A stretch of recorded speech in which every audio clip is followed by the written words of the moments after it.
عزیزو، ابھی میں اور آپ جس مہینے سے گزر رہے ہیں یہ مہینہ رجب المرجب کا ہے، بہت قریب ہے، رمضان ویلکم کر رہا ہے اور ہم اس کا استقبال کرتے ہیں۔ رمضان، اس سے پہلے شعبان اور رجب کا مہینہ، اسی مہینے کے اندر بعض لوگ یہ کہتے ہیں کہ شب معراج کا واقعہ پیش آیا تھا۔ حقیقت یہ ہے کہ میں یہ بات صاف کر دوں اور یہ کلیئر کر دینا چاہتا ہوں کہ اللہ کے نبی صلی اللہ علیہ وسلم کو جو معراج کا واقعہ نصیب ہوا، جب آپ صلی اللہ علیہ وسلم تائف کے سفر سے آ رہے تھے اور آپ ام ہانی رضی اللہ عنہ کے گھر میں بستر استراحت پر تھے، اس وقت حضرت جبرائیل علیہ السلام آپ کے پاس آئے اور یہ کہا کہ خدا رب الجلال نے آپ کو دعوت دی، اور مسجد حرام سے مسجد اقصی لے جانے کی بعد پھر وہاں سے آسمانوں کی سیر کرائی گئی، پھر جنت و جہنم کے عجائبات آپ کو دکھائے گئے۔ یہ سب کرانے والی ذات اللہ کی ذات تھی، لیکن یہ بات کلیئر کر لینی چاہیے کہ یہ کوئی بات فکس نہیں ہے کہ شب معراج یہ کوئی بڑی رات ہو، شب معراج یہ کوئی عبادت کی رات نہیں، شب معراج یہ کوئی جاگنے کی رات نہیں۔ شب معراج اللہ کے نبی صلی اللہ علیہ وسلم کو جس وقت آپ صلی اللہ علیہ وسلم کو معراج نصیب ہوئی تھی وہ سن 1190 کے اندر ہوئی تھی۔ اس کے بعد سے اگر دیکھا جائے تو کل 52 یا 53 سال کا ایسا عرصہ ملتا ہے جو اللہ کے نبی صلی اللہ علیہ وسلم معراج نصیب ہونے کے بعد اس دنیا پر زندہ رہے، لیکن کبھی انہوں نے ہر سال رجب کا مہینہ آیا، کبھی رسول اللہ صلی اللہ علیہ وسلم نے شب معراج یعنی عبادت کی رات کے طور پر نہیں منوایا۔ اللہ کے نبی صلی اللہ علیہ وسلم کے بعد ابو بکر صدیق اور عثمان اور علی کا زمانہ آیا اور صحابہ کا زمانہ آیا، کبھی یہ نہیں ملتا کہ رسول اللہ صلی اللہ علیہ وسلم نے اس رات کو، رجب کی رات کو جو 27 شب کو بعض لوگ کہتے ہیں کہ 27 شب کو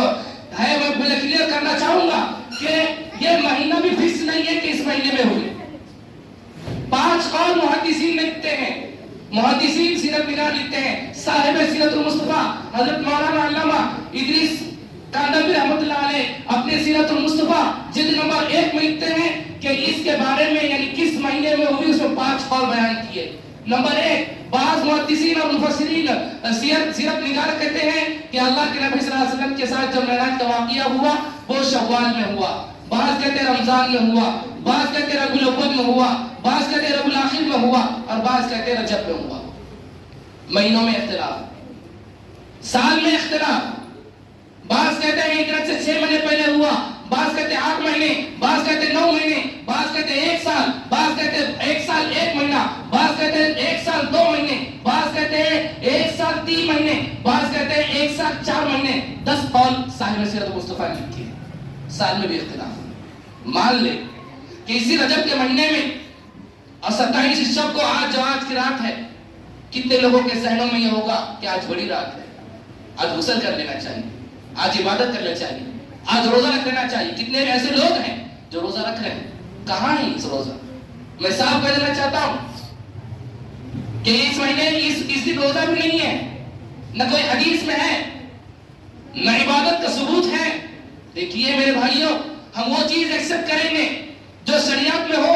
جو قرآن اور حدیث سے ہو، جو دین میں ایجاد کر دے، ہم اس کو نہیں مانتے، کیونکہ حدیث پاک میں آیا من احدث فی امرنا ھذا ما لیس منہ فہو رد متفق علیہ۔ یہ روایت صحیح بخاری میں بھی ہے اور صحیح مسلم میں بھی ہے۔ اللہ کے رسول نے فرمایا جو دین اسلام کے اندر ایسی چیز کو پیدا کرے گا جس کا دین سے کوئی سروکار نہیں ہے وہ مردود ہے،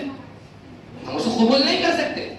لہذا میرے بھائیوں، اس شب معراج کا واقعہ میں پیغام دیتا ہے کہ جس وقت اللہ کے نبی صلی اللہ علیہ وسلم نے مسجد اقصی میں امامت کی تھی اور اس کے بعد جو ہے اللہ کے نبی صلی اللہ علیہ وسلم کو جہنم کے عجائبات دکھلائے گئے، اس کے بعد جو 50 نمازوں کو تحفہ ملا وہ کم ہوتی 5 تک آئی۔ وہ نماز شب معراج کا پیغام ہمیں یہ پیغام دیتا ہے کہ ہم وہ پیغام جو محمد رسول اللہ صلی اللہ علیہ وسلم نے کہا ہے کہ وہ پیغام کے ہم متحمل بنے۔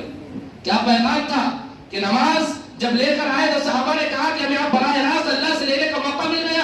آج مسلمان ہے کہ نمازوں کو تاریخ بنتا ہوا نظر آ رہا ہے، نماز کو چھوڑ دو رہا ہے، جبکہ اللہ کے رسول صلی اللہ علیہ وسلم نے ارشاد فرمایا بین العبد و بین الکفر ترک الصلاۃ، کہ بندہ مومن اور کفر کے درمیان صرف ایک ہی چیز فرق کرنے والی وہ نماز ہے۔ حضرت عمر رضی اللہ عنہ کو ابو لؤلؤ فیروز نے برچھا مارا، ایسا برچھا مارا کہ وہ برچھا آر پار ہو گیا، فوراً اللہ کے نبی صلی اللہ علیہ وسلم کی وہ جانثار صحابی حضرت عمر نے عبدالرحمن بن عوف کا ہاتھ پکڑا اور فوراً آگے کھینچا اور کہا کہ آپ نماز پڑھائیے. یعنی لوگوں سے مسلمہ کو پیغام دیا کہ تم عمر کی فکر مت کرو، اپنے نمازوں کی فکر کرو.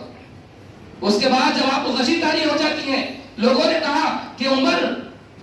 نماز کا وقت ہو گیا، تو کہتے ہیں نام لا حظ فی الاسلام لمن لا صلاۃ لہ. یہ جی ہاں، جس کا نماز اس کا کوئی اسلام میں حصہ ہی نہیں جس کے اندر نماز نہ ہو. ہم نمازوں کو پڑھیں. واعظ قوم کی وہ پختہ خیالی نہ رہی، بدتبعی نہ رہی، شعل مقالی نہ رہی، رہ گئی رسم ادا روح بلالی نہ رہی، فلسفہ رہ گئے تلقین غزالی نہ رہی. مسجد مرثیہ خواہ ہے کہ نمازی نہ رہے، یعنی وہ صاحب اوصاف حجازی نہ رہے. آج مسجد مرثیہ خواہ ہے، وہ کہہ رہی کہ ہمیں وہ نمازی چاہیے جو نمازیں صحابہ کی تھی اور اولیاء کی تھی اور تبع تابعین کی تھی اور خواجہ معین الدین چشتی کی تھی اور نظام الدین اولیاء رحمۃ اللہ علیہ کی تھی. وہ نمازیں آج ہم سے تقاضا کر رہی ہیں. ہماری نمازیں ایسی ہیں کہ سر کے اوپر سے نہیں جا رہی کہ ہمارے مسائل کو دور کرے گی اور حل کرے گی. لہذا وہ نمازیں چاہیے جو عشق پیدا کرنے والی ہو اللہ سے، جو سوچ پیدا کرنے والی اللہ سے. اور یہی اس معراج کا پیغام ہے کہ جو معراج اللہ کے رسول کو نصیب ہوئی تھی اور جو نمازیں لے کر آئے تھے وہ نماز پر آپ مداومت کریں.